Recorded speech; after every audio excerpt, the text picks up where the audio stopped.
is going on, everybody? This is the Around the 412 Fantasy Football Show. I am Joe Frick. This is Drew Hannes. Drew, we are in the double digits, man. Playoffs are lurking. How you doing, my friend? In some of my leagues, not doing so well. Some of them are doing really well. It's really not much of anything in the middle. I'm either doing really good or really bad. It's funny that you say that. I've seen a lot of stuff on Twitter lately that's like everyone in my team or everyone in my league is either 5-3, 4-4, or 3-5. So I feel like there's been a lot of parity in there. Well, I really only have a couple leagues that I'm like not feeling too hot about. Cough, cough, wink, wink. Trade for Christian McCaffrey in the Life League if you want him. Shameless plug there, my friend. My team is trash. I just kind of lurk around the last seed and just get them in the first round, so it's a point. Also, if you want Sean Tucker for a third, I need to make a roster spot for. I do want Sean Tucker, but I don't know about a third. We'll see. Give me like $7 in Fab. All yours. Cool. Well, in other news, how's things going in Fishbowl? Have you clinched playoffs yet? Are you close? I just need one more win. I'm good. Sick. So, yeah, Drew's been holding it down. Top 1,000. I clinched last week, so 2 for 2 for both of us. That's pretty sick.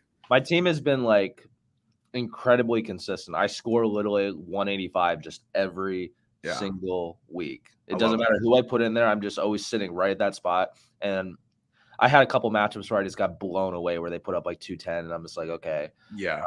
But I cruised until the last couple of weeks. When I lost Ayuk, that really hurt. I probably would have clinched I'd say I probably would have clinched 2 or 3 weeks ago if I had not lost him and a couple other guys. Yeah. It's all right. I was very nervous after the first one.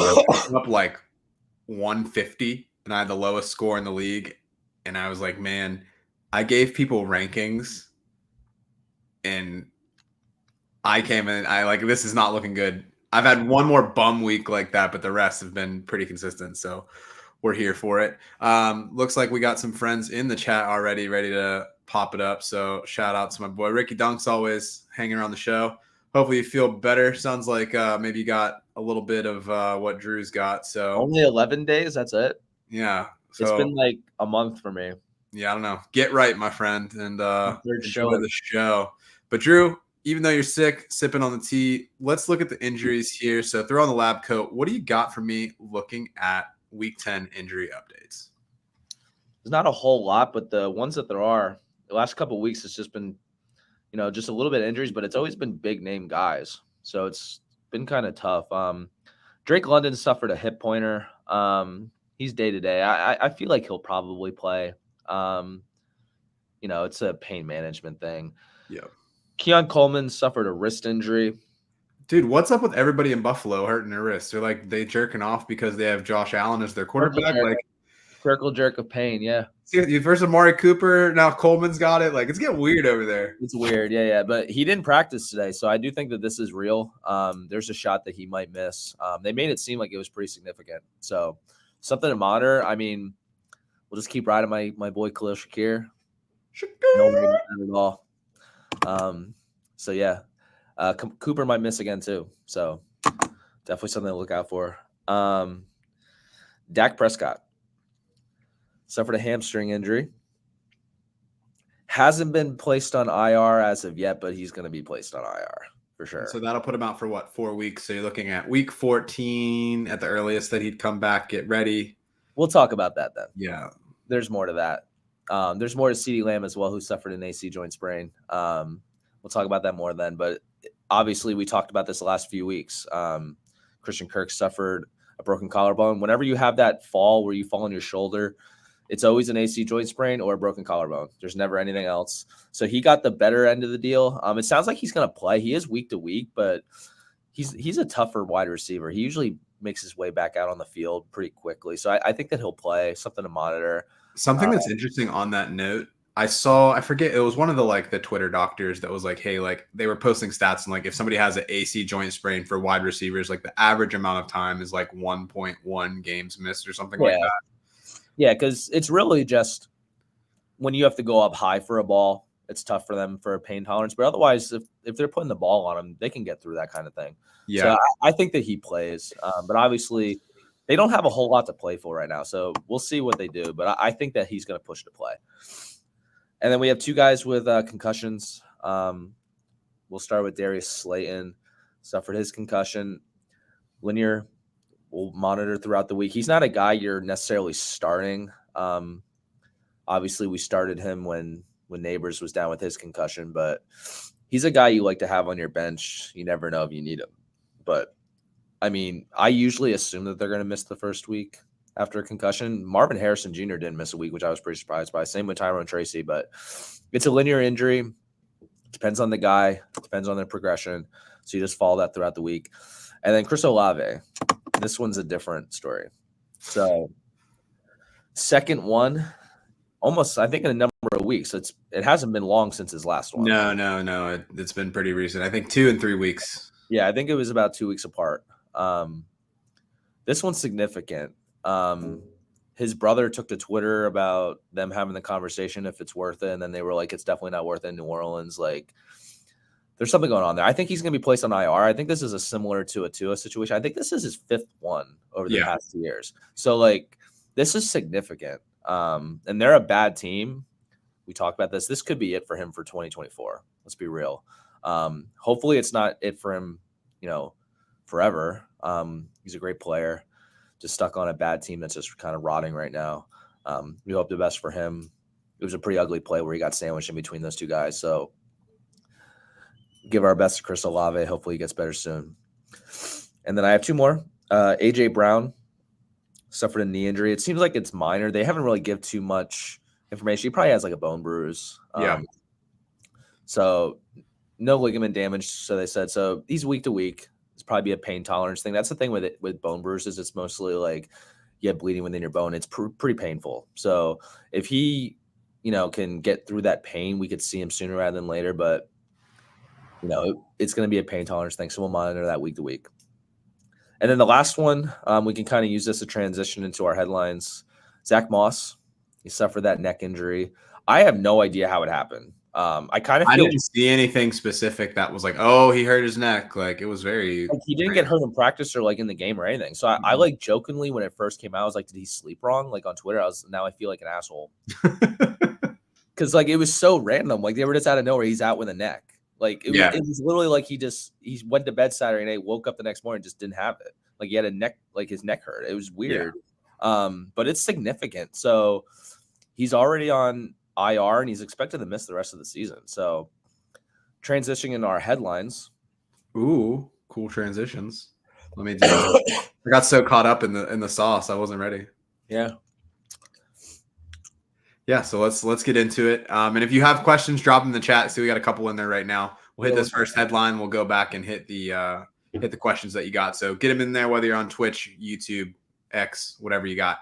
But yeah, the big headlines. We had some trades come in at the deadline from the fantasy perspective. I don't know if these will necessarily be a big impact, but there's 3 that we want to talk about. First is Khalil Herbert being freed from the Chicago Bear backfield, going to be the pretty much replacement for Zach Moss in Cincinnati. Drew, we talked a little bit about it before the show. I don't think that this takes away from Chase Brown being the guy in Cincinnati, but I have this feeling that they're going to want to get him involved. Chase Brown touched the ball, I think, almost 30 times last week. I don't foresee them wanting to do that. I don't think that means that Khalil Herbert is going to come in and just be a 50-50 guy, but I think he's a pretty solid player. I don't know what went wrong in Chicago, but when he had opportunities last year, his yards per carry, his ability to kind of fight through all really strong, but it just hasn't worked out there. Somebody that you would have expected maybe like a Dallas to trade for, maybe before the season started, maybe one of these places that had these running back needy teams. But I think he does have an opportunity to carve out somewhat of a role. We'll see how it shapes up. I almost want to sell Chase Brown high at this point, see if I could tier up potentially on maybe a more stable running back situation. Any thoughts there? Yeah, I mean, you said a lot of good things, stuff that I was thinking. Just to add a couple pieces. I do think I'm going to like contradict myself, but they're completely different reasons. So I don't think Chase Brown is that guy, pal. And it's just because I don't think that he can handle a full workload. Yeah. I do think that he's a hell of a player, and I do think he's that guy. And that's where I was like kind of contradicting myself. It's just that I don't think that he's going to be a guy that can just step in and be a bell cow back, which we've seen recently in 2024, where we're kind of getting back to having more bell cow backs in the league. Yep. From previous seasons, there hasn't been as many committees, which has been good. But I don't think that Chase Brown is really that player. The most carries he had in a season was 328. It's not horrible considering shorter season in college. But that was also at Illinois. We haven't seen him handle 30 consistently in the NFL. I don't think that's something that he could really do. And I think that's why they went and got Khalil Herbert. Khalil Herbert's a really good player, though. I think the reason why he fell out of favor with the Bears is just because when he had his chance, he'd be really good, but he wasn't that guy either that can handle that much work. He always had an IR stint when he was the starter. Like, it was just every single time he would just come out of nowhere, get a high ankle sprain or something, and he would miss 4 games. And he just couldn't consistently stay on the field. So I think he's a perfect complementary back. I don't think Khalil Herbert is a guy that I'm going to run out to, add on my roster because I don't think he's going to get enough work. I think he's a very good insurance. And I do think that Chase Brown, I do agree with selling high considering he just had a massive week. Yeah. But I do think that he can be a consistent flex player for you if you decide to hold on, because they're very pass heavy. They really want to, get Joe Burrow going. Like, you saw that last game. Like, they were taking it to the Raiders, and like there's 5 minutes left and they're still throwing. Like, they wanted to make a statement there, and Joe Burrow walked off with a look on his face. Chase Brown's the perfect back to be a part of that.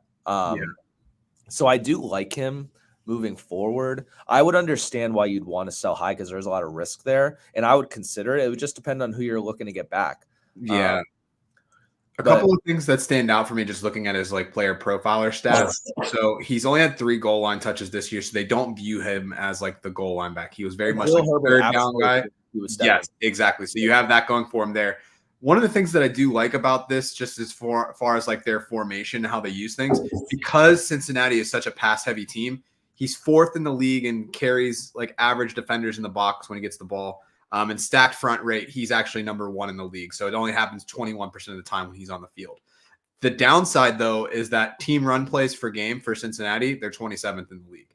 So you might not be getting those opportunities that you see week to week. Although the good news is that because he is more of their pass-catching guy, then he's going to get those opportunities in both the pass and the run. So, yeah, we'll see what happens. But before we jump into those other 2 trades from the week, let's hit some trades. First one is from Augusto on YouTube. Welcome to the show. So his running backs are Hall, Kamara, Chase Brown, Dobbins, Hunt, Chubb, wide receivers, London Lamb, Ridley, Jennings, Bowers, Hawkinson. Really nice team.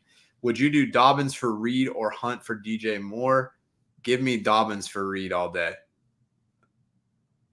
I mean, DJ Moore, I saw a stat yesterday. It was saying that if you look at some of the top, for receivers, it's basically the inaccurate targets. All 3 of the Chicago receivers are over 20%. So it's Caleb. Yeah, so Caleb, he's got some room to grow. They're going to have some good ones. I don't feel comfortable with DJ Moore week to week. Jaden Reed, I feel really good about. Dobbins, obviously a solid piece, but you feel good with Hall, Kamara, Chase Brown there. And then you still have Hunt, who I think is going to have that RB2 value the rest of the way. But I actually like Reed more than I like DJ Moore, and I like Hunt more than I like Dobbins. So give me the lesser player for the player that I like better. Yeah, I mean, I'd probably be fine either way. I know we talked about this. I think Pacheco's on his way back soon. So I do value Kareem Hunt higher than Isaiah Pacheco because I do think it's going to be a committee, and he's obviously coming off the injury. But I do think it's going to be a committee. So I might even consider – his running back room is pretty deep. I think I would do the Hunt for Moore trade over it just because Dobbins is getting bell cow elite usage. Yeah, he's led his team in carries every game. He's the only running back this year that's done it. Yeah. So I definitely get that. And I think you're banking on the fact that DJ Moore figures it out at some point. Yeah, but I don't think you're giving up much because I do think Hunt's a 50-50 guy. So I kind of value that one a little more, but I wouldn't hate either because I really like Jaden Reed as well. So like I'm okay with that. But I think that the way the roster is constructed, they have a lot of very good players. So I think I'd rather just bank on hitting a home run with DJ Moore. But they've been really bad, and I mean things aren't going well with DJ Moore. Like he walked right off the field in the middle of a play, and he's getting a lot of heat for that. But I feel like he's going to respond to that personally. But I would be fine with either of them because I think that either guy is probably a flex play, based on who they have. Like Hall and Kamara lock it in RB1 and 2, and then I'd probably start Chase Brown over Hunt, and I would probably start Dobbins over Chase Brown. So I feel like I'd prefer to just give Hunt because I think he's just rotting away on the roster. Okay. And shoot the homer, yeah. Cool. All right, so the next one's from Bryce, also on YouTube. Welcome to the show. Would you trade Jordan Mason and Jaden Daniels for Lamar? Easy yes for me. Yeah. Lamar's having a special season again. Jordan Mason, we'll talk about this more later. So, yeah, I'll bring that up again. Just keep watching the show. I got some more to say about Jordan Mason. But Jaden Daniels and Lamar, I think that gap is fine. I'd rather have Lamar. Yeah, I would too. I think especially with the impending return of CMC makes a lot of sense. You're basically getting a 1-for-1 proven talent for Jaden Daniels. So as great of a season he's having, Lamar's been the top scoring fantasy player in the league this year. So got to move with that. All right, last one. This is Connor on Twitch. Welcome to the show. Yo. Do I trade Amon-Ra St. Brown for K. Otten, CMC? I'm stacked in wide receiver. Just don't know if CMC will be great. I know Otten will be. This is an interesting trade. I feel like in a vacuum, I like it a lot. It's hard to know without the other receivers that you have. I think if you have the depth for it, I've said multiple times that I didn't think CMC was going to play this year. So I'm going to have to eat that crow. I'll live with that. But I wasn't wrong. I just had different information at the time. But I think I would take this trade. Amon-Ra's been buoyed mostly by touchdown passes this year. He hasn't been getting the work that we typically see from him. So I think in the last 6 games, he's pretty much had a touchdown that saved his week essentially every week. CMC, we know what we're getting from him. If he's going to be healthy, we play this game to win it. Otten's a beast. He saved me last week against your dad. So yeah. I feel like you're getting an upgraded tight end, upgraded receiver, or not a receiver, running back. So I would make this move. I kind of want to see the roster before I make a call. He's obviously listening. He can throw it in there quick. Yeah. I want to see what your roster looks like before I make a call like that because I do think it's risky. I'll provide more context when you throw the roster in that chat. Cool. All right. Let's hit this question from Hustle and Bruce while we wait to hear back from Connor. So welcome to the show, Bruce. Good evening. I have a head scratcher, and I've got an offer to give up Caleb Williams for Pacheco, Trey Benson, 2026 mid-first, and Jordan Travis. Superflex, Tua, May, and Winston are my QBs right now. I feel like Caleb Williams for Pacheco, who's kind of like a late-round running back. Trey Benson, who has done absolutely nothing this year. In a 2026 mid-round first in a quarterback weak draft. To me, that's a no-go. And Jordan Travis does nothing for me. I think Caleb Williams has shown flashes, even though he hasn't put up the points this year. I would not even remotely consider trading Caleb Williams. You're trading at his floor, and I do think that he's special. It's just, they got to figure it out there, and their coaching is terrible. They're going to bring in someone good. If the rumors of Ben Johnson wanting to be a Bear and the reason why he stayed with Detroit is because their position didn't open up is real, there's no way I would trade Caleb Williams. I feel like this is one of those situations where you're getting 4 quarters for $1.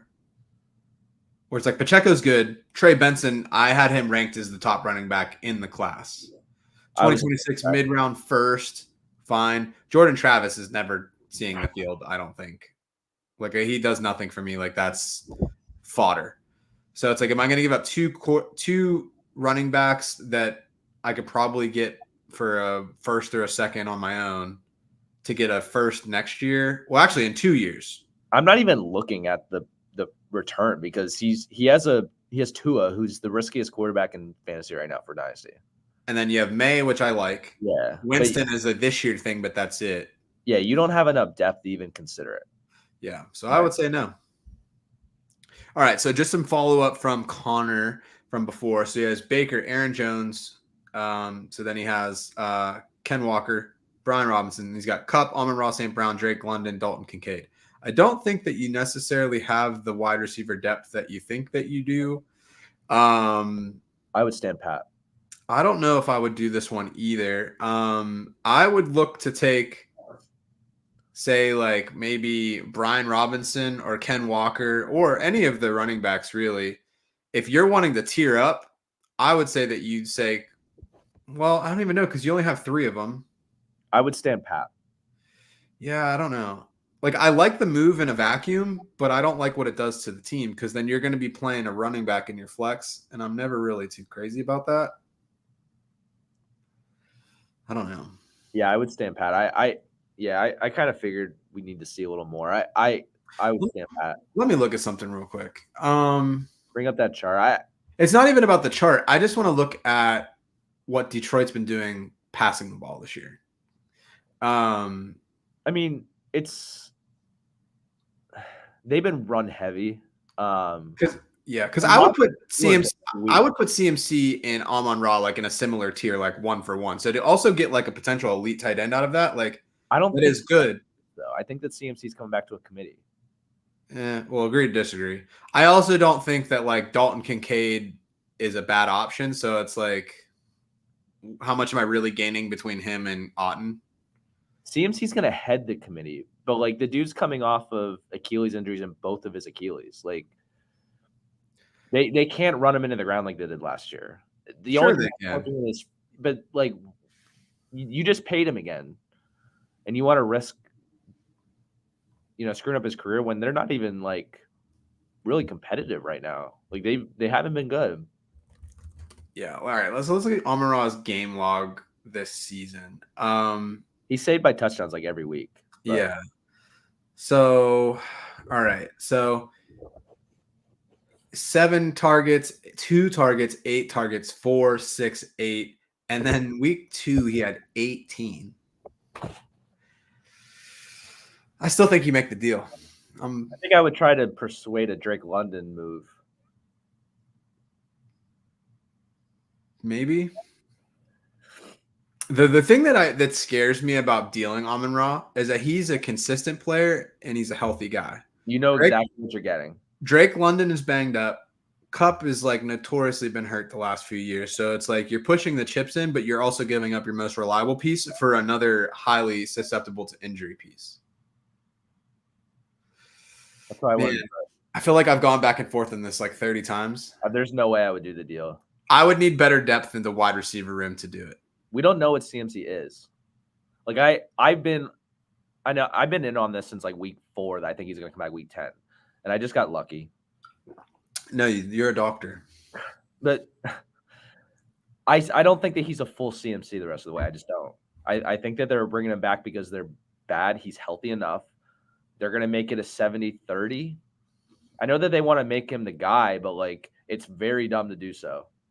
Like they could easily just pop an Achilles his first week back, just pounding him in the ground with 30 carries. It's just they're not going to be able to use him the same way. I think Garendo and Mason are still going to be relevant. They're just not going to be relevant enough that you could start them. Yeah, I don't think I make the move unless I have like some other solid wide receiver pieces on the bench here. I don't think it's for me. It just it may be a little bit too risky for my liking, but all good there. So let's jump back into trade talk a little bit. True, as we were saying, if you have other questions, concerns, whatever, get them in the chat. Help us out. Let's not wait till the end of the show to get all those questions at once, but we will answer them as we get them. Not a problem at all. So we have 2 other trades, Drew. We're not going to spend too much time on them because I don't think the players themselves will be all that fantasy relevant. First one's going to be Mike Williams in Pittsburgh. You love to see the Pittsburgh Steelers finally get a wide receiver too, somebody that they were looking at in the preseason. While you're doing your little coffee cough, I'm going to just say that I don't see him having fantasy relevance. I think that he gives a slight bump to George Pickens. I do think that in the event that George Pickens were to get hurt, he is the George Pickens replacement. But a lot of people are like, oh, he's a big upgrade from Van Jefferson, even though Van Jefferson is actually separating better, beating man better, beating zone better. He will be able to go do the moonball thing with Russ, but he's not somebody that I'm going out and getting on a roster, even in a deep league.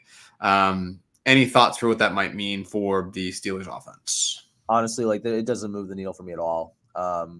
We talked about this when it happened. Mike Williams was the second least player I wanted on the Steelers. Adam Thielen was the least. Cause we talked about this I was in the chat on the Around the 412 Real Steeler show.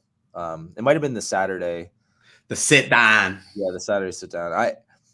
Adam Thielen's hurt. So like I never was interested. And Mike Williams was the guy I didn't want right after that. Cause I think he's still hurt. Like they're saying that he's getting healthier and great, but like he's still not moving the way you need him to. We've needed a receiver, kind of like our only option. I feel like they even overpaid for him. We desperately need a receiver more now because we needed one, and then we lost Roman Wilson. He's probably not going to play this season, so we need one even more. There's no fantasy relevance here unless George goes down, and even if there is, I don't think he's going to be a startable guy. I think they'll just really hurt the Steelers' offense entirely. Yeah.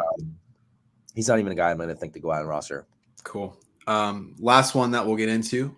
We had Mingo get traded from Carolina to Dallas for a 4th-round pick, which is crazy because DeAndre Hopkins, first ballot Hall of Famer, goes for a 5th.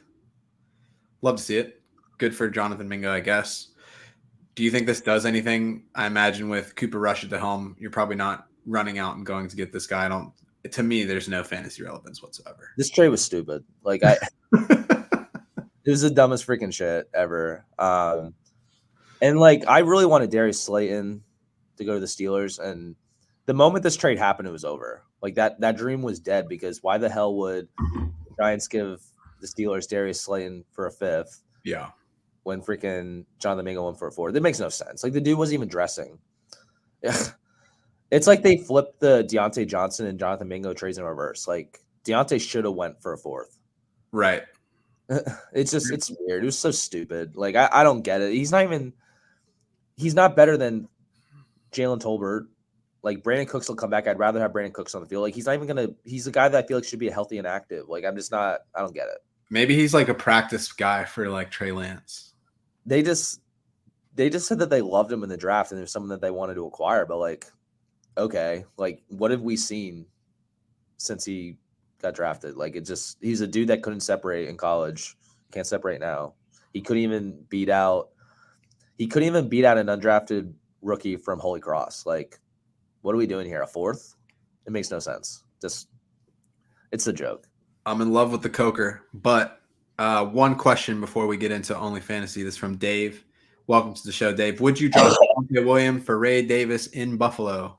That's going to be a no for me, dog. I think Ray Davis is a good handcuff, but despite the hit-or-miss success that Javonte has had this year, he's been getting at least 3 targets in every game except for the opener against Seattle. I think he's had some tough matchups here and there between Baltimore, New Orleans, the Chargers. So stats may not be that great, but he's still the lead running back on that team. Davis is more of just like a lottery ticket in the event that James Cook goes down. Any dissenting thoughts? Not much more to add. The emotional roller coaster of my only fantasy year-long player. He started off horrible. He had a nice little stretch there where I was pretty excited with what he was doing. But he's probably dead again, dude. Like they just made it known that Audric Estime is going to be taking a big workload moving forward. So once we see what that is, he might be droppable. But it might not be Ray Davis. I would hold on tight till we see what it is because I like Javonte Williams as a player. I'm kind of disappointed. I kind of hope that he ends up at a place like Dallas in the offseason. I do think he's a really good player. The opportunity is not there now. Yeah, that game script last week for him was pretty rough. They got out of hand pretty fast, so didn't really see too much action there. But Drew, it's time. Let's give the people what they want, and what they want is fantasy football Tinder. They love it. All right, so what is fantasy football Tinder, you ask? Let's go ahead and do this. Let's get it going. I need to find my little screen so that we can party. Bang. There we go. We're back. So this is Fantasy Football Tinder. If you haven't been here before, the 126 conglomerates that are joining us this evening, welcome. So the way that this works, we'll give it a little example for you. So this is our friend Zach. We want to know, will Zach be the next Pizza Hut poster child? He's been talking about him a lot. Nobody out Pizza Hut, this and that, True. all over the place. He's really putting in that grind. It's true. Appreciate that. For all of those who see the work, all the good things that he does, a great brand ambassador for the city of Pittsburgh, Steelers Twitter, all those things, we're going to swipe right. We're going to say yes. You'll see the green hearts pop up on the screen, and you'll see all these good things that we have to say later when we post our videos online. For those of us who think that, you know what, they don't need anything don't need anything else, they might swipe left. You'll see the red X's on the screen, and we'll go from there. So, Drew, our first person that we're going to talk about in Fantasy Football Tinder today, CeeDee Lamb. We talked about him a little bit earlier in the injury report. So, he's got the AC sprain. He's got Cooper Rush. Is CeeDee still a slam dunk? Yeah, this one's tough for me. I was thinking about it a lot. Dak's going to miss, at least 4 games. Let's start with their schedule. The rest of the season, these are the teams that they have. Eagles, Texans, Commanders, Bengals, Buccaneers, Eagles, Commanders, Panthers, and Giants as well. There's some solid matchups. Yeah. But I'm not really thinking about that in this case. For me, I think that they're going to lose a lot of those games. That was a big thing that I took away from that. They're probably going to lose to the Eagles this week. Then they got the Texans. They're probably going to lose that game. Then they got the Commanders. I expect them to lose that game. I think they mix in the Giants or the Panthers there. And then they're probably going to lose to the Bengals. Probably going to lose to the Bucs. I don't think Dak's going to play again this season. So that's my first prediction as to the reason why I'm leaning to where I'm going. So if they're eliminated from playoff contention, they do sit him the rest of the way. We have to look at what Cooper Rush did with CeeDee when he had the chance to play. That was in 2022.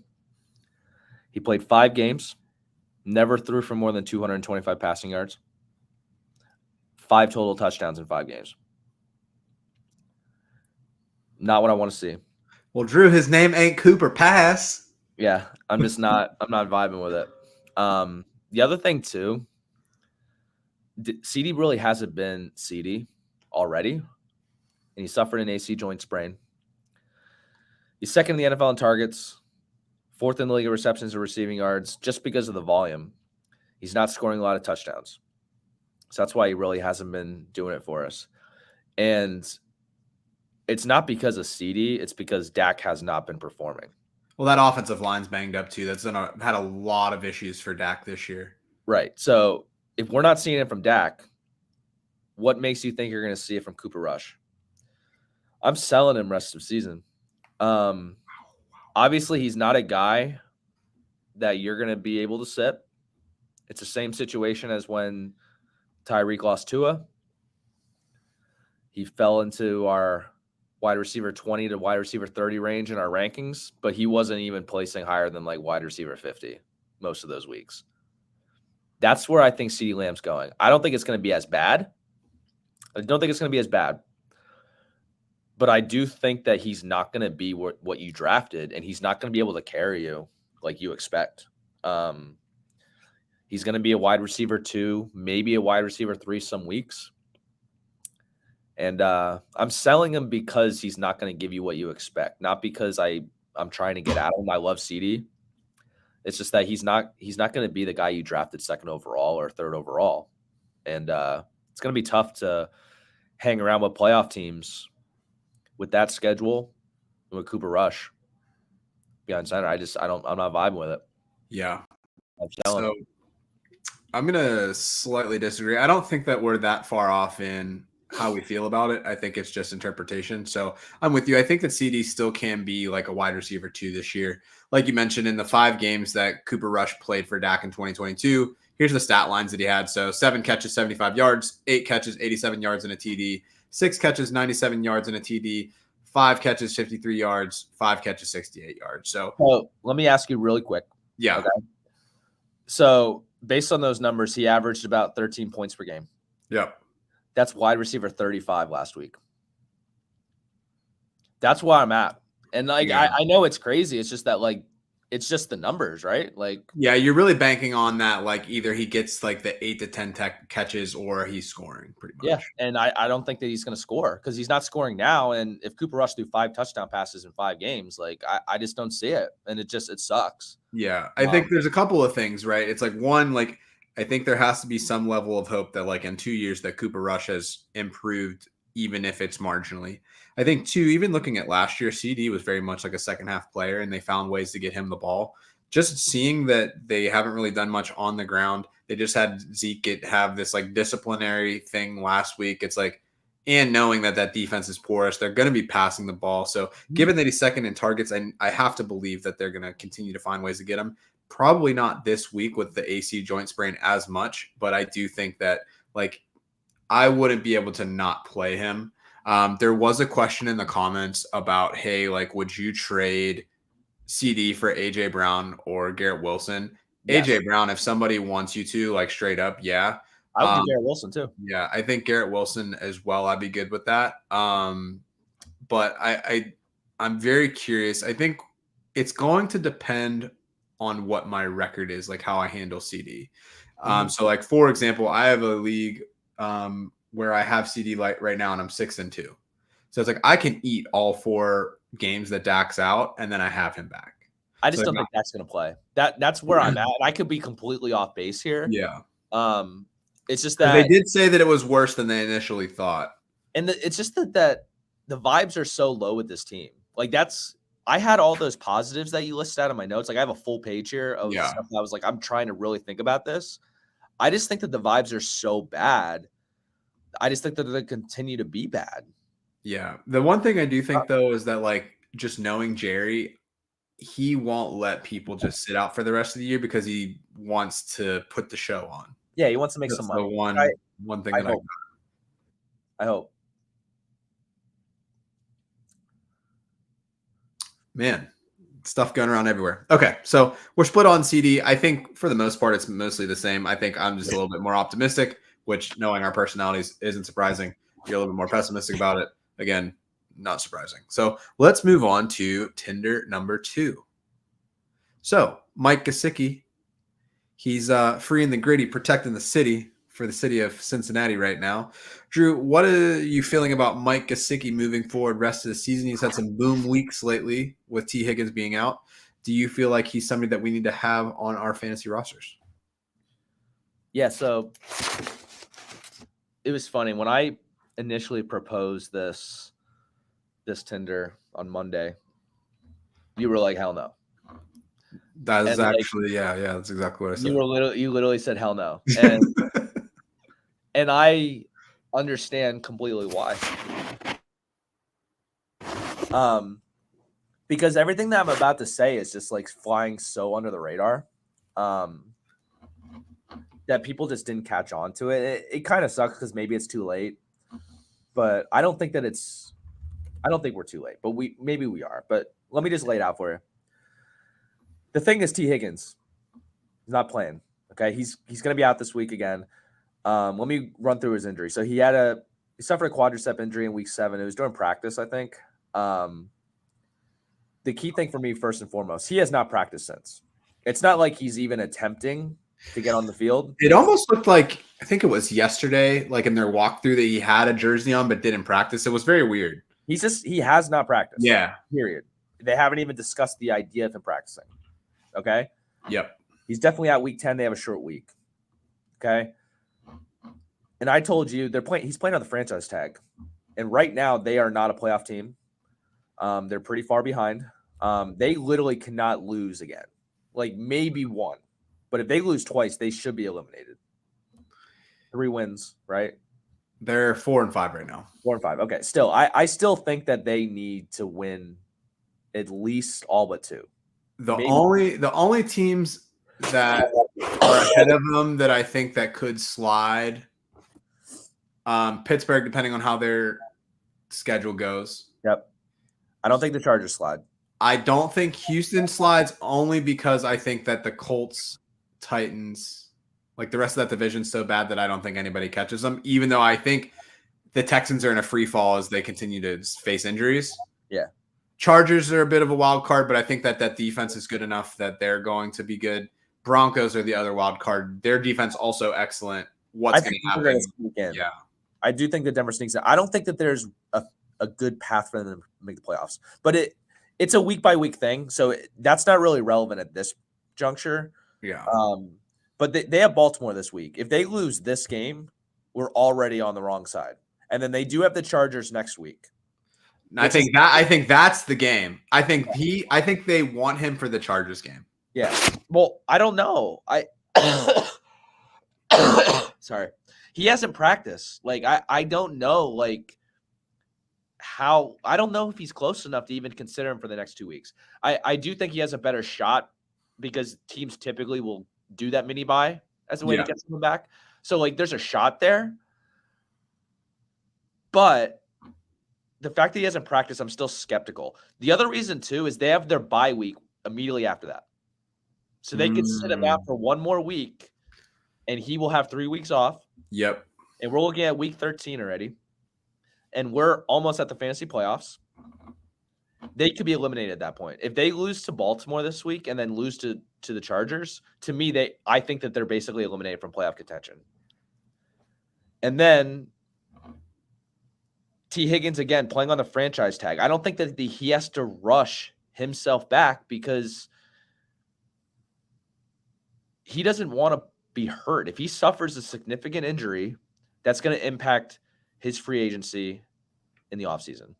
Yeah. The reason why I think that he could play is because he's been having these issues for several years now. He's missed 11 games in the past 2 seasons. So there's a part of me that thinks he needs to get back on the field. I just really don't think it happens till week 13. I could be wrong. He could come back for the Charger game. He's not going to play this week. But I think that with their bye week situated where it's at, I think he misses the Charger game as well. Yeah. And then... So what's all this mean for Mike Gesicki, circling it back to the actual Tinder? Yes. Because it's all hindering on T. Higgins, which is crazy. But yeah, Mike Gesicki has been a completely different player with T. Higgins out. So week 2... Week 1, T. Higgins missed, but I threw that one out because it's week 1. Joe Burrow was historically bad week 1. Like dealing with the wrist thing, yeah. He doesn't start strong.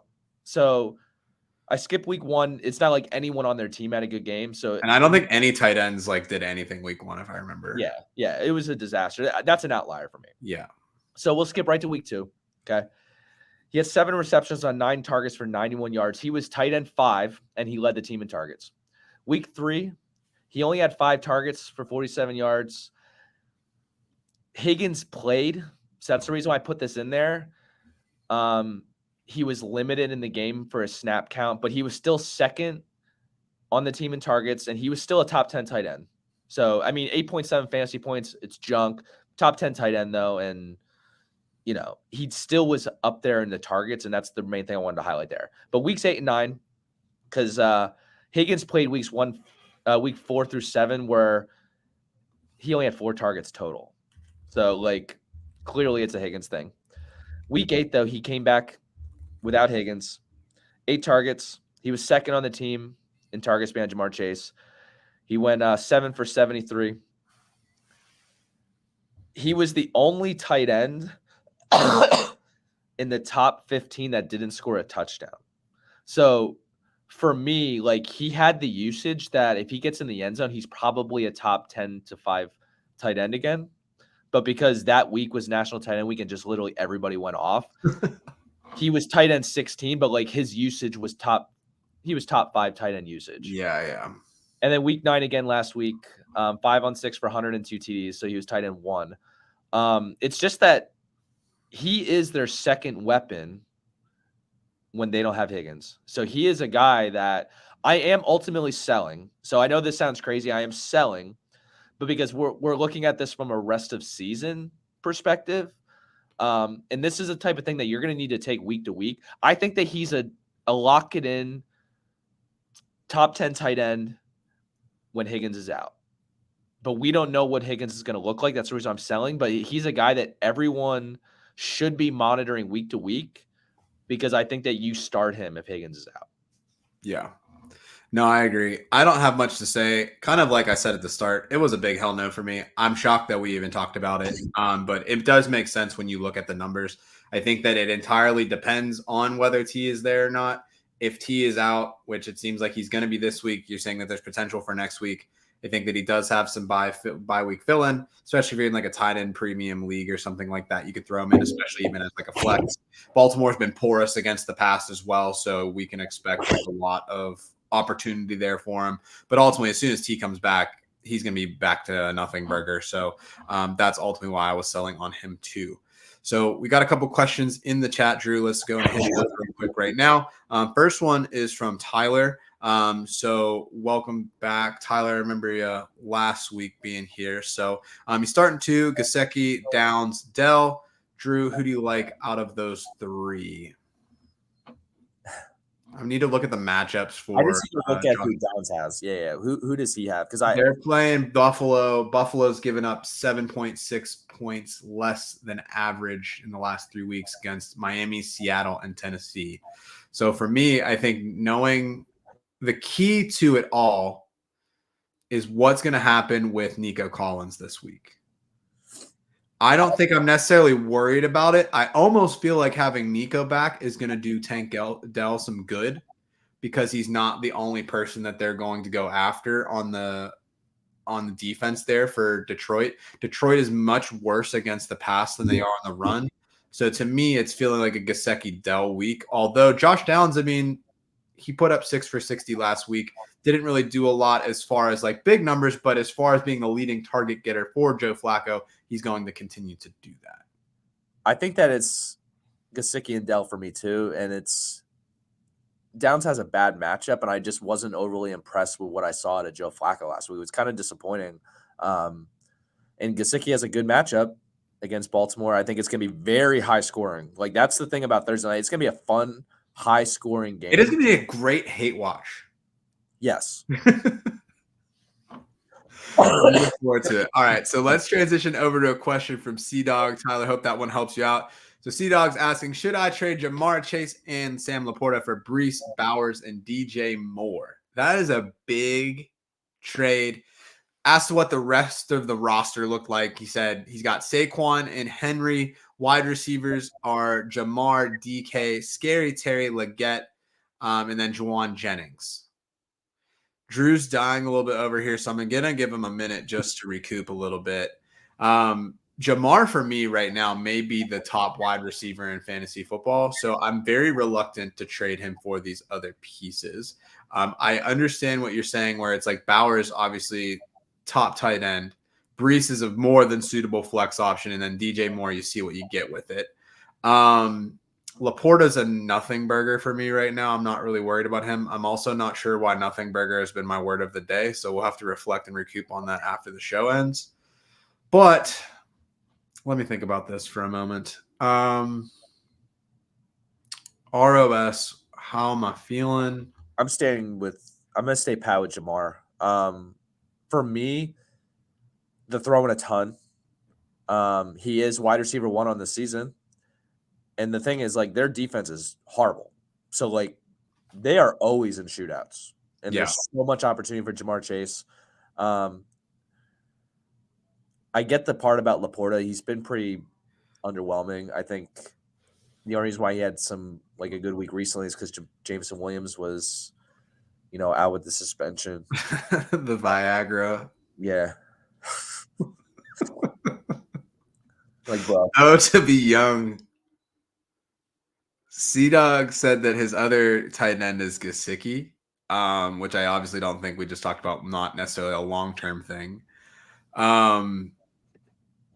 Yeah, I feel like Saquon, Henry, Jamar, DK, Terry, like, I don't want to mess with that. Yeah, I think I stick. And Laporta's been underwhelming, but like Hunter Henry has definitely been a guy that I feel like you could ride Gesicki for a bit. And then you could probably plug in Hunter Henry later on. Maybe you get a different offer. I just don't think Jamar's the guy I'm going to want to move. Yeah. It's like, is Bowers in Hall enough to give up Chase? I don't think I can do it, especially knowing that T. Higgins is hurt. Yeah, and I really don't think he's coming back for week 13. I could be completely wrong, and I'll own that. Yeah. I don't think it makes sense. He said that the Bowers owner also has Henry. The Henry's the. I would try to move for Henry. I think it's. Is it worth? Yeah, I mean, he has been getting the targets and stuff like that. I'm wondering if there's a different way that you could go about getting Bowers. I think the person with Bowers probably isn't going to want to move off of him. I wonder if you could do like Laporta and I don't even know. I don't see like Laporta is just like not even tradable to me right now. He just hasn't done enough. I'm trying to think of like other guys that you could maybe swing. I feel like Evan Ingram kind of had a quiet week last week, and he's averaged 10 targets a game when Christian Kirk has been out. Obviously, they didn't have Brian Thomas, but he's somebody that you might be able to do for like a slight upgrade that won't cost you as much. But yeah, I really like that team, and I would rather take the hit at tight end and kind of go fishing. Yeah, I don't know. That's a tricky one. I'm just like looking at the list of tight ends. Maybe somebody that gets desperate with like a bye week or something, and you can attack tight end there and be like, hey, like here's Laporta for your bye week this week. Scrap it with Gesicki to get you through the week and then figure it out. But I wouldn't want to mess with that team. Cool. All right. So let's keep it moving. So we got Forever Eagles in the chat. Sup, fellas? What's up? Flex question. So who do I start? Full PPR. Jake Ferguson, Juju Smith-Schuster, or Javonte Williams? Holy Hall of Made, baby. This is sorry, my friend. I don't even know if I could give you one. I mean, I know that I would rank these guys probably right now.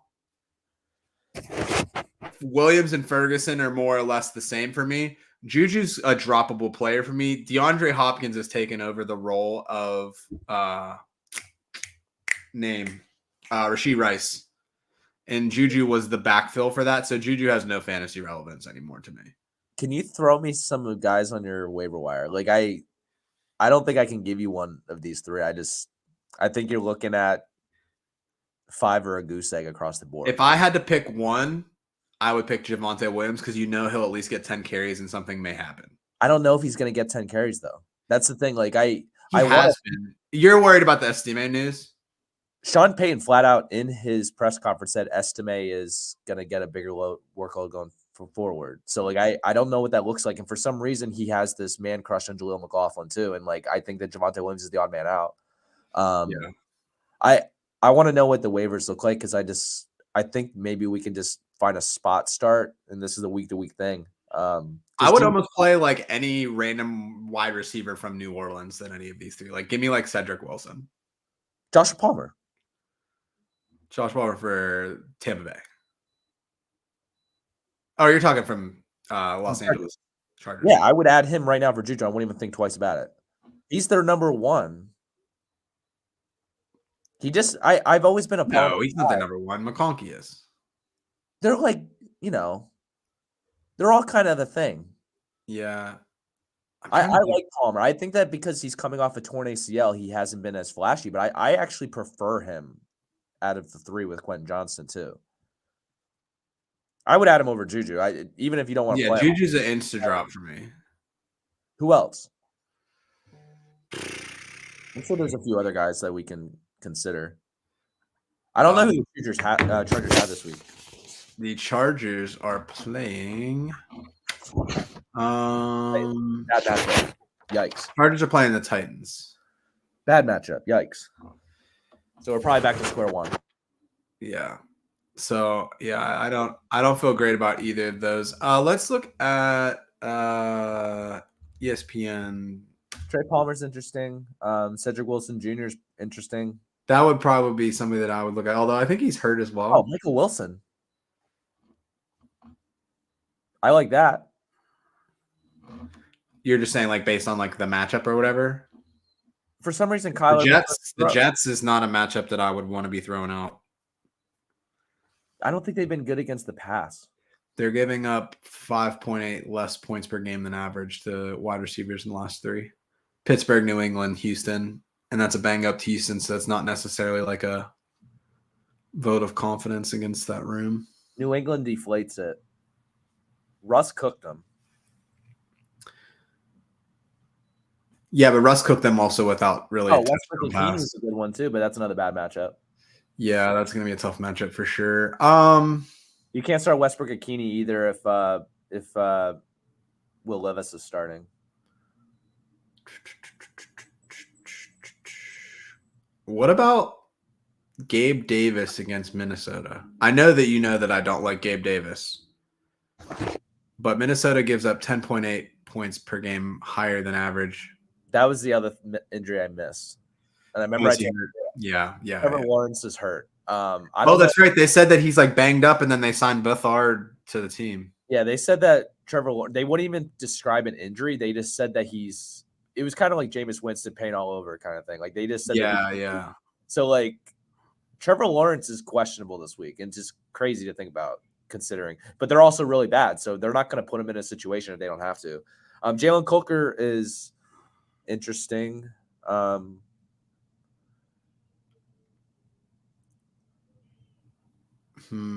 Panthers have the Giants.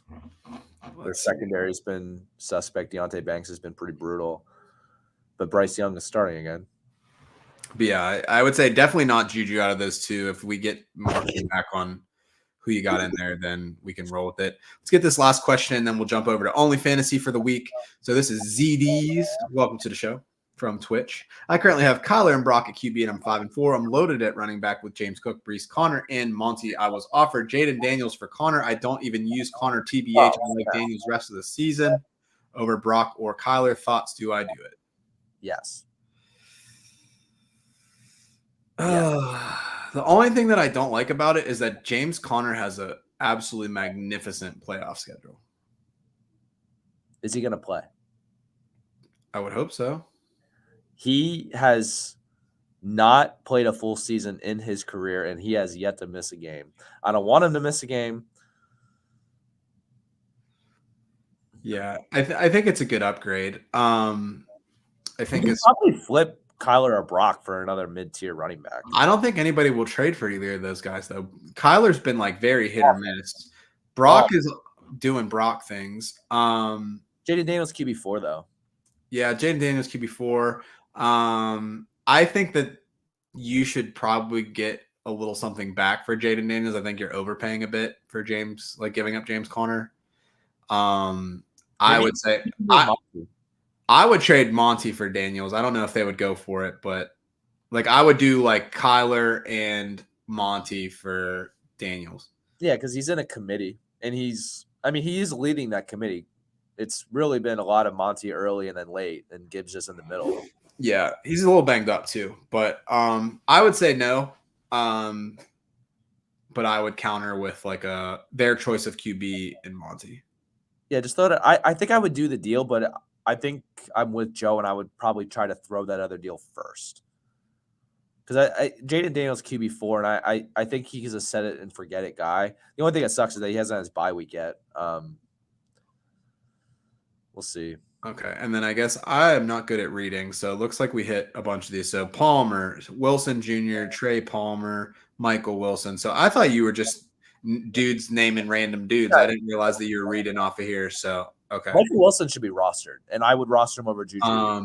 Yeah, no problem.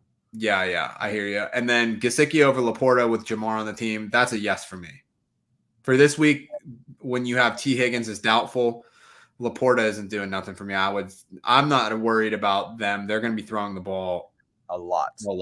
So that's how you beat the Ravens. Yeah. And it's going to be really high scoring. It's going to be fun to watch. All right, Drew. Well, let's get into our OnlyFantasy predictions for the week. So every week we pick one player and one player only that we think is going to light the fantasy world on fire. Before we can get into our picks for this week, Drew, let's circle back and see how we finished off last week. If you have any last questions, please get those in now. I actually have to go to a breastfeeding class, so that's going to be super lit. So we won't be able to stay and hang for too much longer, but get those questions. We'll get them answered. But, Drew, let's look at week 9, OnlyFantasy. Tough week for you boys. So I had Chris Olave. He lasted all about 3 minutes. He had one target. He caught one ball. 13 yards, wide receiver 87, leaves the game with a concussion. His head hurts, my head hurts. I've been kind of in a rut here with OnlyFantasy, so pretty unfortunate. Drew had Josh Downs 6 for 60 on 9 targets, so the usage is there. The production was not. Wide receiver 32. Flacco, it felt like that HR meme where it's like you look at the stats 2 games ago, Anthony Richardson, and it's like, oh, we're going to call HR. Joe Flacco under 200 yards, really boneheaded interception, no TDs. Or I think he had 1 TD. And it's like, oh, like you're so cute. So tough to see. Let's bounce back. Drew, who do you got? Only Fantasy Week 10. Honestly, this was probably the toughest week that I've had to pick an Only Fantasy. There was just a lot of really, really good matchups on the charts, and all those teams had buys. It was just like yeah. But I went with Brock Purdy. Ooh. And my reason for going with Brock Purdy, San Francisco, they're at home against the Buccaneers this week. The Buccaneers have been shredded by quarterbacks the last 3 weeks. We're looking at Mahomes last week, who we talked about in a Tinder a couple weeks ago that we were very low on the way he's been producing. He was like QB 20 overall, did not have any top 15 finishes all season. He went for QB3 last week with 24.5 fantasy points. Week before that, Kirk Cousins, 28.6 fantasy points, QB3. And the week before that, Lamar, 34 fantasy points, QB1. They're giving up 4 TD passes per game over the last 3 weeks. Yeah. The separation between QB3 and QB1 was just that Lamar runs. Those other guys don't offer anything with their legs. Purdy surprisingly gives more with his legs than you think. It's not special, but it's like an elusive, like he gets out of it, he's gonna run. It's not like I'm a designed runner. Yeah. It's like kind of how like Patrick Mahomes runs in a way where it's like he gets out of the pocket, he does little things. Like, yeah, it's good. He's mobile, but I wouldn't. Yeah. But he can give you a little bit. Mm-hmm. So he's actually top 10 in the NFL in rushing attempts and yards among QBs. So, I mean, it's not spectacular, but he is top 10.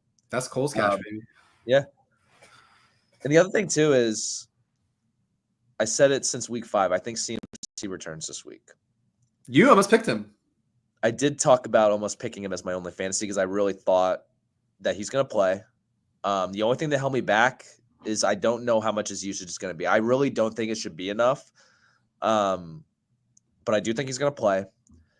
I do think that that's a vibes thing.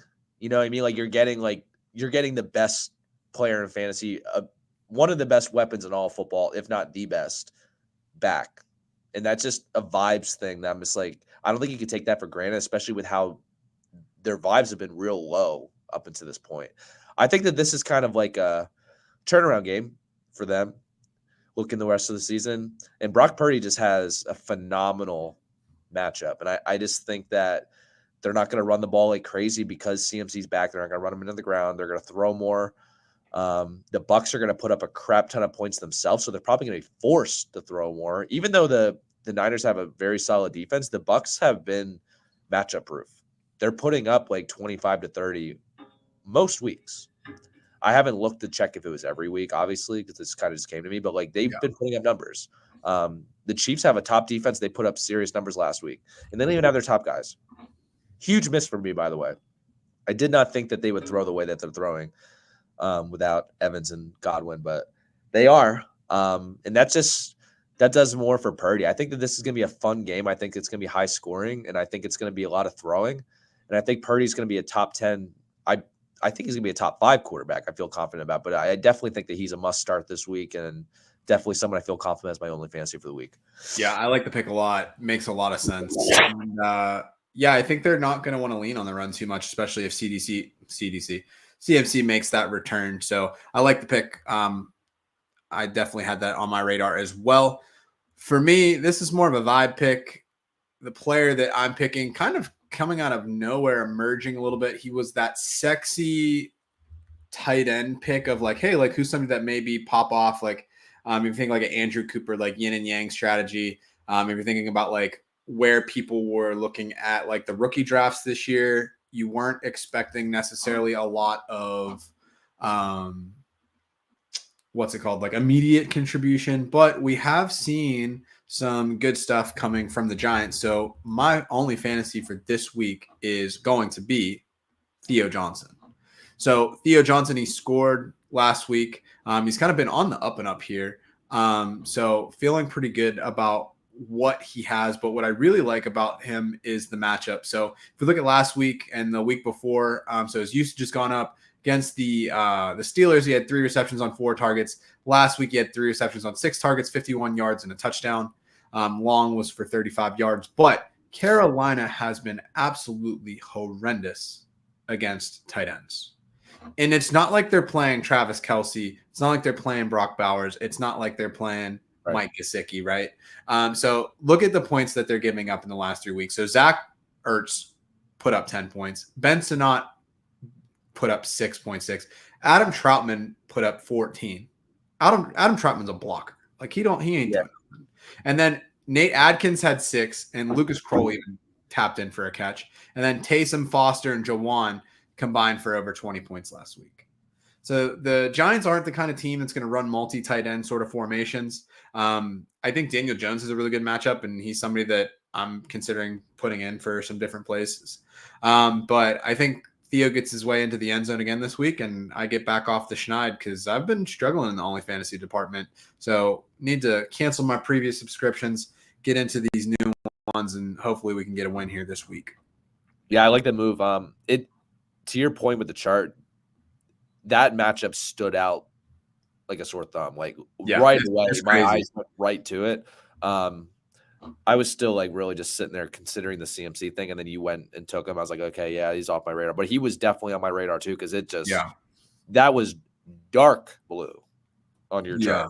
Yeah, it's crazy. I mean, if you look at what Carolina has done in the last 3 weeks, funny enough, both Vegas and Carolina giving up 13.5 points per game more to tight ends on average in the last 3 weeks. Tampa Bay right behind them at 12.3.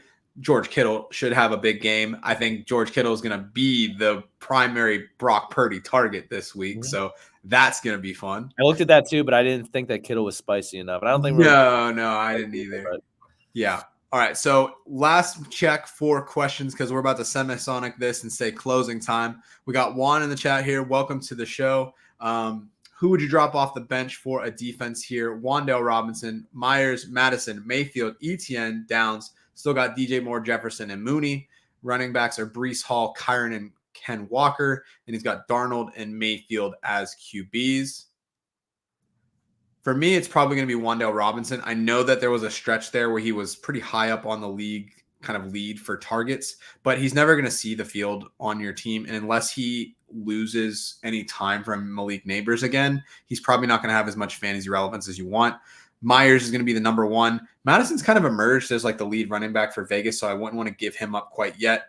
ETN I would consider dropping since they've been like on a 3-team committee, but I just don't have the stones to do it. And Josh Downs, even though he had the down week last week, I still see him as a wide receiver 2 for the rest of the season, just because of that connection that he has with Flacco, and he's really the wide receiver 1 for the Colts offense. So it's going to be Wan'Dale for me. Not sure who's on the waivers for you this week, but some matchups that I like that you might be able to stream. I would imagine that teams like the Chargers, Chiefs, Eagles probably already picked up.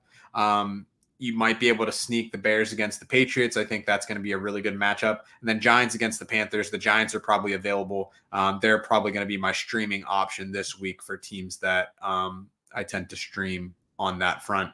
Another one that I like that's probably available, Falcons versus the Saints, just because there's absolutely nothing left with that team. So Drew, anybody else that you would consider if you weren't going to do Wan'Dale on this list? I was looking at Jacoby Myers and Alexander Madison personally. They don't score enough points for me to feel comfortable rostering both guys. So for me, it was what position value to you is better? What do you need more? For me, I think the wide receivers are hurting more. I mean, you have Jefferson and Mooney. That's it. I think I'd keep Myers and drop Madison, but I would almost trade one of those guys rather than just drop him, though, because I think there's like a perception of value there that Wandale wouldn't necessarily return. Because even when Wandale was second in targets, it was like, I don't want him. Like, I think Meyer is kind of like, oh, like he's the wide receiver one, and Madison's like, oh, like he's taking over that backfield kind of thing. I was actually more surprised that you didn't. I don't know what the roster construction's like or what the league is like, but I don't think I would roster Sam Darnold anymore. Like that's fair too. Baker's been a top 5 quarterback like the whole way.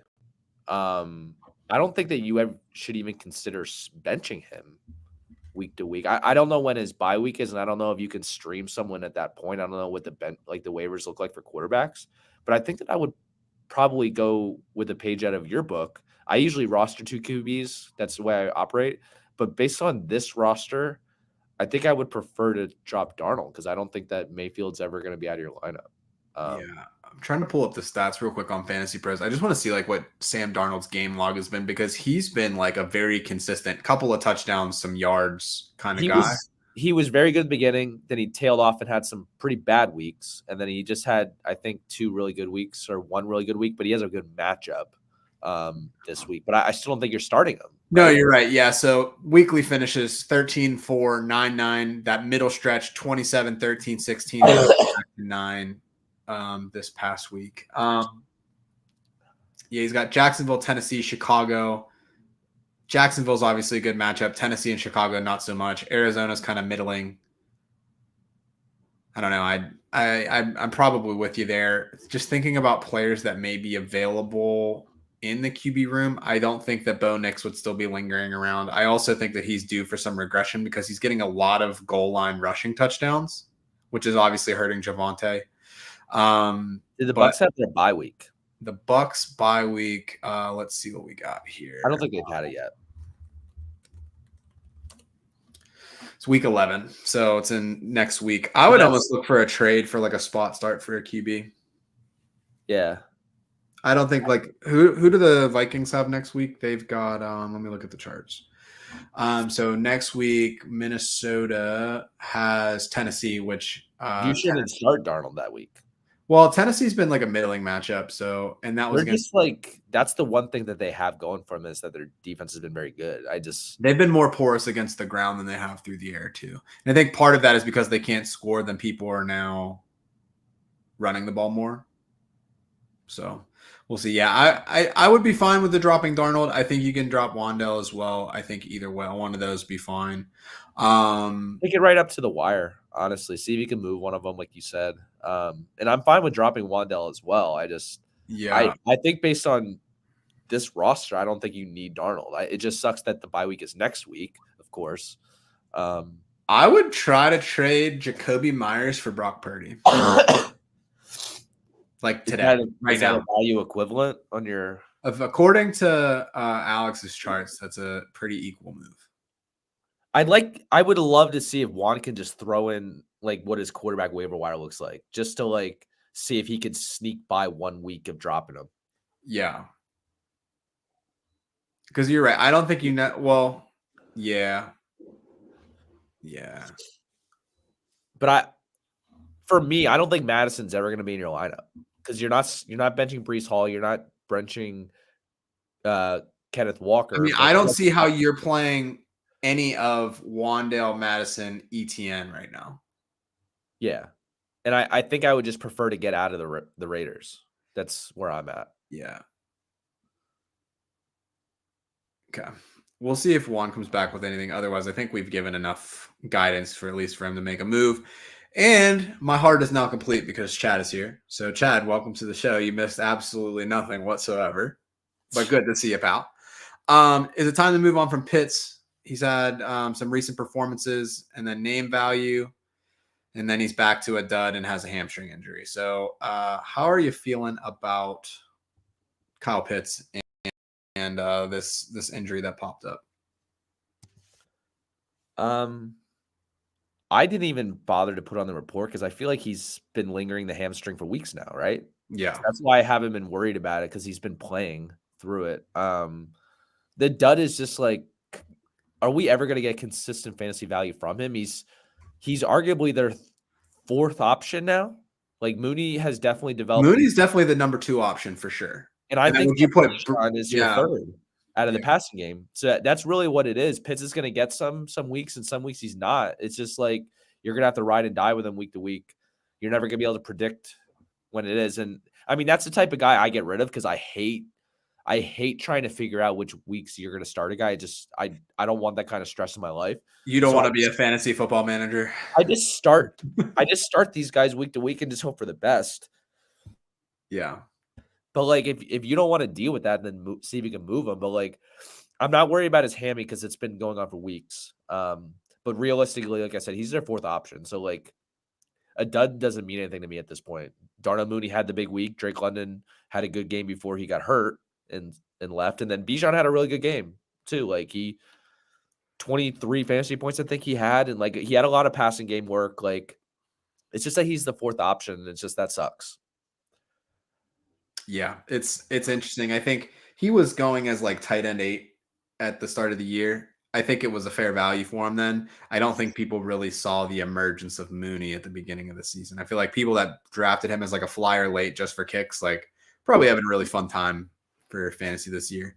All right, so it looks like it's our last question in the chat.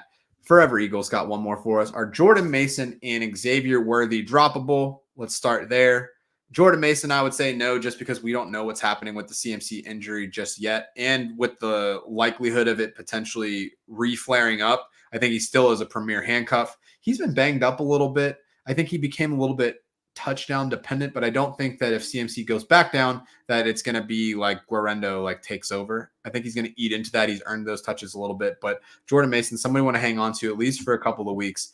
Worthy for me, definitely droppable. It's interesting because he ran 40 routes on Monday, which was second on the team, only to Travis Kelce, but he only saw 3 targets. Kelce had 16, Hopkins had 9. Everybody else kind of sprinkling stuff around. Yeah, Worthy's always been droppable because even when he had big games, he only had 3 touches. It's just that he touchdowns. Like he was never a guy that you're going to roster and redraft because you're never going to get the consistency. Well, I think part of the hope was like once you started seeing these injuries, it's like, was he going to emerge? It's really interesting the way that they've kind of drafted these teams, right? Like it's like if you look at like with Sky Moore, you're like, all right, he's with Mahomes, like he's got to be the guy. Xavier Worthy, similar kind of thing, and like the Chiefs, like they do not care. It's like they've got that I don't even know what you would call the Rashee Rice role, like a power slot. I don't know. Like, and then you have Kelce doing his thing. So it's like, that's really their 1 and 2. Worthy was never going to take over that spot. It's almost like he's like the McCole Hardman on steroids. Yeah. I mean, I think that Worthy is going to develop more into something more.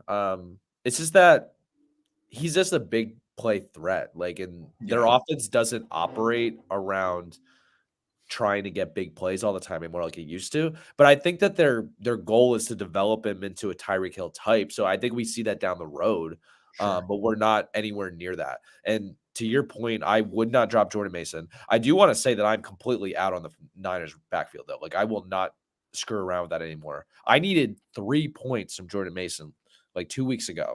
Yeah, you got like what, like 2.6? That son of a bitch. Let me tell you. And I'm not talking about Jordan Mason. I'm talking about Kyle Shanahan. I'm just sick of his shit. He's been doing this to me for years. Like, just out of nowhere, the dude just like, you know what? I decided to play this guy today instead. I don't have a reason. I just thought it would be cool. Like, and then he has the nerve to go to the presser after, oh yeah, Jordan Mason's fine. He could have came back in the game. The pain coming out of Go it. to hell. Man, Screw this guy. This is tough. Like, he enjoys it, but like you can't drop him yet because you don't know what CMC is. But I would try to trade his ass. Try to trade him to the CMC owner. That's what I'm doing. I like that. That is what I'm doing. Cool.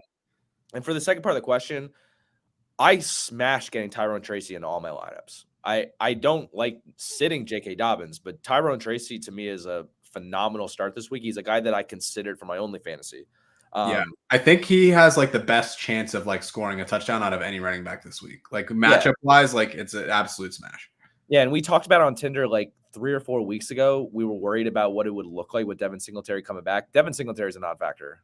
Which is shocking to me because they paid him a good chunk of money for multiple years, and they were just like, that was the reason why we were like on the fence. We both bought into Tyrone Tracy, but like we really didn't think that it was going to be like this. Like he has league winner upside, and he took it to the Steelers. I mean, the Steelers are up and down with their rush defense. I'm hoping Preston Smith fixes that a bit. But I don't think that you need to worry about him in some tougher matchups, like some of the elite matchups. Yeah. Because their line is shaky.